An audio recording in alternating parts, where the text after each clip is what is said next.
Bonjour à tous, le mercato d'été 2019 s'est achevé hier soir à minuit, l'heure est maintenant au bilan, notamment en Italie. Un mercato à 1 milliard, titre le Quotidiano Sportivo, qui résume une fin en beauté de l'autre côté des Alpes.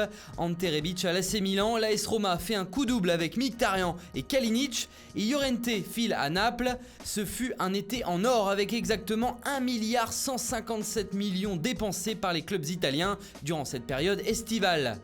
La Gazzetta dello Sport sabre le champagne même avec le départ de l'enfant terrible Mauricio Icardi qui a signé au Paris Saint-Germain dans les dernières heures du mercato. L'Inter règle son plus gros problème au dernier moment, résume le journal. Icardi a prolongé son contrat à l'Inter avant de partir en prêt gratuit avec une option d'achat fixée à 70 millions d'euros. C'est un ouf de soulagement pour conclure un dossier interminable. Parmi les autres sensations de l'été, on peut noter les transferts de Ribéry à la Fiorentina, Lukaku à l'Inter, Balotelli à Brescia, Lozano au Napoli et De Ligt à la Juventus. En Espagne, tout est terminé, mais il fait encore la une. Neymar s'affiche sur Sport avec cette information du quotidien espagnol. Le Ney est très triste et profondément en colère contre le PSG pour ne pas l'avoir laissé partir au Barça. Il ne pense qu'à une seule chose, revenir au Camp Nou l'été prochain ou même avant pour le mercato d'hiver. 2020 promet donc de nous offrir autant d'informations sur Neymar qu'en 2019 et ce n'est pas le seul à être resté à quai comme le souligne justement Mundo Deportivo. Ivan Rakitic sur le départ tout l'été reste finalement barcelonais.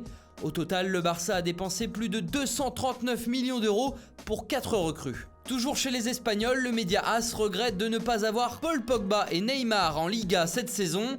2 transferts ratés qui laissent décidément un goût amer. Cependant, le quotidien madrilène affirme que le Real Madrid et le FC Barcelone n'excluent pas de relancer les négociations en 2020. On vous aura prévenu, Neymar et Pogba reviendront très vite fleurir nos revues de presse. Et parmi les grands perdants du mercato en Ligue 1, on pense assurément au Nantais Valentin Rongier. Malgré d'intenses tractations entre Nantes et Marseille, jusque tard dans la soirée, les deux clubs n'ont finalement pas réussi à s'entendre sur un montant de transfert. Le différend entre les deux parties aurait porté même sur le pourcentage à la revente. L'OM proposait 30%, alors que Valdemar Kita en voulait 50%. Marseille a donc laissé filer Luis Gustavo qui a signé au Fenerbahçe sans le remplacer. Enfin, on termine par cette une de Marca qui fustige l'entraîneur français du Real Madrid, Zinedine Zidane. Qu'est-il arrivé à la Révolution française ? Se demande le journal qui se pose plusieurs questions sur la gestion de Zizou au sein de la Casablanca.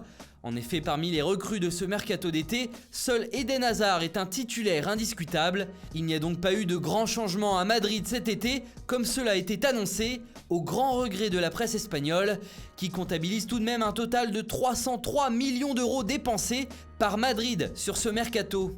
Voilà, c'est tout pour aujourd'hui. Bonne journée à tous et à très vite sur Foot Mercato.